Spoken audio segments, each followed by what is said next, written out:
თუ დაკვირვებულ ხარ ჩხუბი ნებისმიერ ურთიერთობაში, თუნდაც წყვილებს შორის, თუნდაც ქვეყნებს შორის, ხდება მხოლოდ ერთადერთი მიზეზის გამო. ერთადერთი მიზეზის გამო. ჩხუბი არის იმაზე, თუ ვის ექნება მსხვერპლის როლი. აი დაუკვირდი, მამაკაცი ამბობს, რომ ცხოვრება რთული არის, იქ შემდეგ ქალი ამბობს, რომ მას დაცვა სჭირდება და წევრიანდება ფემინისტურ ორგანიზაციაში. იქ შემდეგ ვიღაც გამოვა რელიგიით და იტყვის, რომ მის რელიგიას დევნიან საუკუნეების განმავლობაში.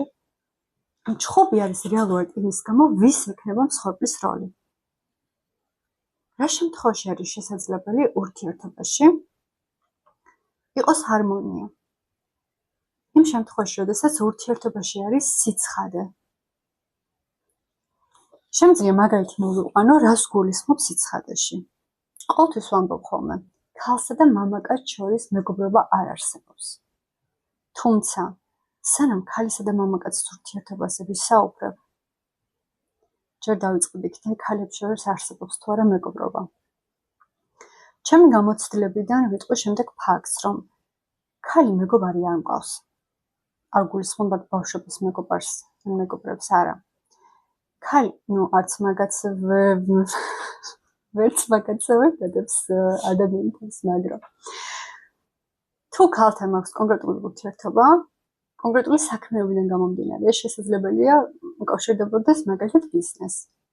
სხვა შემთხვევაში, ჩემი და ქალის ბრჭყალებში დაქალობა უბრალოდ გამორიცხულია. რატომ? იმიტომ რომ ჩვენი ურთიერთობა ყოველთვის გადადიოდა სხვა ურთიერთობაში.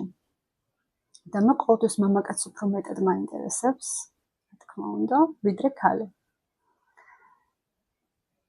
და რა ხდება მაშინ, როდესაც მაგალითად ადამიანს ვეუბნები ცხადად ჩემს განზრახვას, ჩემს სურვილს, აი ეს არის სიცხადე. ამ ადამიანს შემდეგ აღარ აქვს მოლოდინი და გულიც აღარ ეტკინება. და თუ გული ეტკინა, ეს უბრალოდ იმის გამო, რომ გარკვეული მოლოდინი შეექმნა. თუმცა გამორიცხულია უფრო მეტად ნაკლებად ადამიანის მოლოდინის შეექმნას, როდესაც შენ გულახდილად ეუბნები რა გინდა კონკრეტული ურთიერთობისგან. და ჩემი აზრით, მაშინ როდესაც შეგიძლია იყო გულახდილი და თქვა ურთიერთობაში თუ შენ რა გინდა კონკრეტული ურთიერთობიდან, ეს არის სიძლიერე. ეს არის გამბედაობა. და ეს ძალიან სასიამოვნო არის. მამაკაცთან მეგობრობა, რაც თქვი ხომ, საერთოდ გამორიცხულია.